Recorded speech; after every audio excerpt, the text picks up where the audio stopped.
Selamat malam pemirsa, saya Aryo Ardi menjumpai Anda dalam Talk to iNews. Pemirsa, kegaduhan reklamasi Teluk Jakarta kembali terjadi setelah tersangka Arisman Wijaya mengklaim perusahaannya PT Agung Podomoro Land memberikan uang 6 miliar rupiah untuk membantu Pemprov DKI Jakarta menggusur kawasan Kalijodo. Dan sebagai kompensasinya adalah penurunan nilai kontribusi yang harus dibayarkan PT APL saat mereka membuat pulau reklamasi di Teluk Jakarta. Indonesia harus tahu, reklamasi di Teluk Jakarta membuat nelayan di pantai utara Jakarta tersebut kesulitan mencari ikan. Dan sebelum kita lebih jauh membahas permasalahan dugaan barter antara kawasan Kalijodo dengan reklamasi di Teluk Jakarta, terlebih dahulu kami sampaikan perkembangan berita yang terjadi sepanjang hari ini. Pemirsa, Pengadilan Negeri Jakarta Selatan mengabulkan gugatan Fahri Hamzah dan menyatakan Fahri tetap sebagai kader Partai Keadilan Sejahtera. Sementara itu, gugatan terhadap 5 orang petinggi PKS lainnya tetap dilanjutkan.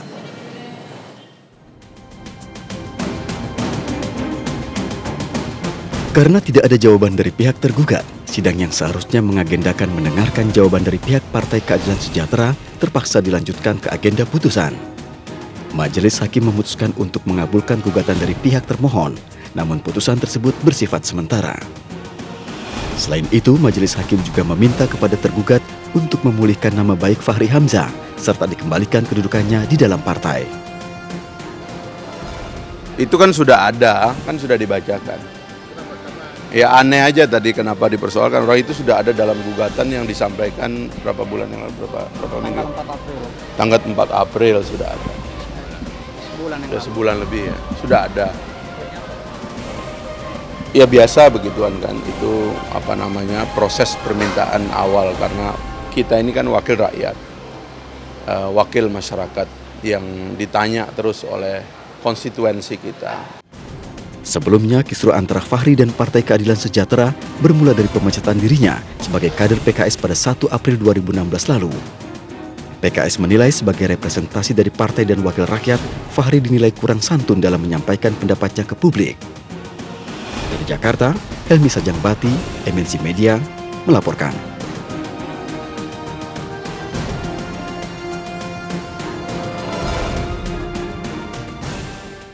Pemirsa, pasukan marinir yang tergabung dalam operasi Tinombala 2016 menembak mati 2 orang anggota kelompok bersenjata Santoso di Kabupaten Poso, Sulawesi Tengah.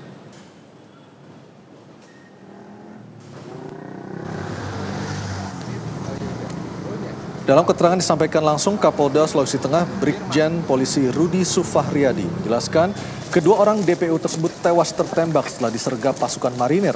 Mereka diketahui sempat diberikan tembakan peringatan tetapi justru melepaskan tembakan balasan yang kemudian langsung dibalas pasukan TNI. Kedua orang DPO yang tewas itu diketahui sedang bergerak bersama rekan-rekan lainnya dengan kekuatan yang diperkirakan berjumlah antara 5 hingga 6 orang. Setelah baku tembak itu, sisa dari kelompok tersebut melarikan diri ke dalam hutan. Dan hingga kini, Satgas Operasi Tinombala 2016 masih mengejar kelompok Santoso yang tersisa di hutan Uwe Maya, Desa Pantang Ngolemba, Poso, Sulawesi Tengah.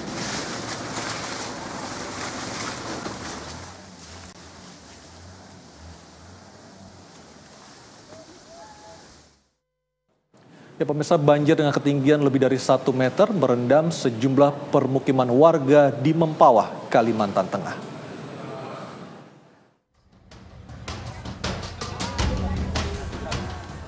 Satu persatu petugas kepolisian mendatangi rumah warga menggunakan perahu karet agar mengungsi ke tempat yang lebih aman. Warga diminta untuk tenang meskipun curah hujan yang mengguyur Kabupaten Mempawah dan sekitarnya masih cukup tinggi. Itu tugas kami untuk menjaga keamanan. Kami siap 1 kali 24 jam untuk membantu masyarakat, baik itu keamanannya dan membantu masyarakat dan warga yang terkena musibah untuk mengungsi. Kami juga sudah siapkan posko untuk posko banjir, itu ada 2 tempat ya, di depan yang di kantor kepala desa. Sementara itu, banjir bandang yang terjadi di Desa Doulu, Kecamatan Berastagi, Kabupaten Karo, Sumatera Utara, sejak kemarin sore tidak hanya membanjiri rumah warga, namun juga mengakibatkan putusnya akses jalan Kabupaten Karo Medan. Air meluap ke badan jalan dan membawa material pohon kayu yang tumbang. Akibatnya kemacetan panjang pun terjadi hingga 20 km dari dan menuju kota wisata Brastagi. Tim Liputan MNC Media memberitakan.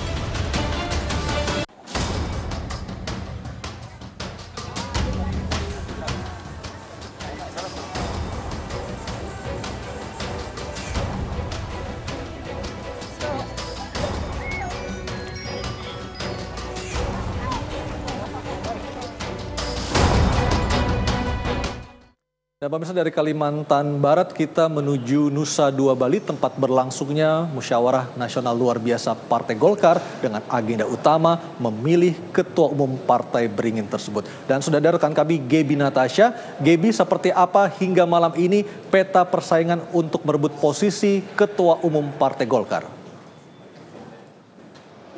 Ya Aryo, untuk peta persaingan yang ada di Munaslup Partai Golkar tahun 2016 ini, hingga saat ini berdasarkan informasi yang kami dapatkan mengerucut ke 2 nama dari calon ketua Partai Golkar yang sebelumnya ada 8 nama.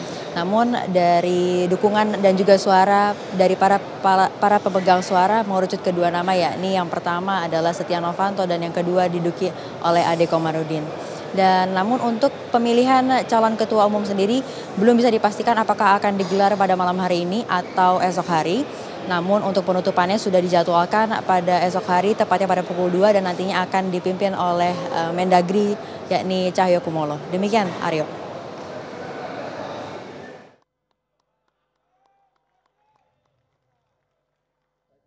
Partai Golkar yang hingga malam ini masih berlangsung di Nusa Dua Bali dengan agenda utama memilih Ketua Umum Partai Golkar. Dan pemirsa, usai pariwara Talk to Anyus masih akan kembali. Benarkah ada barter antara penggusuran Kalijodo dengan proyek reklamasi yang ada di pantai utara Jakarta? Kami akan segera kembali dengan dialognya sesaat lagi.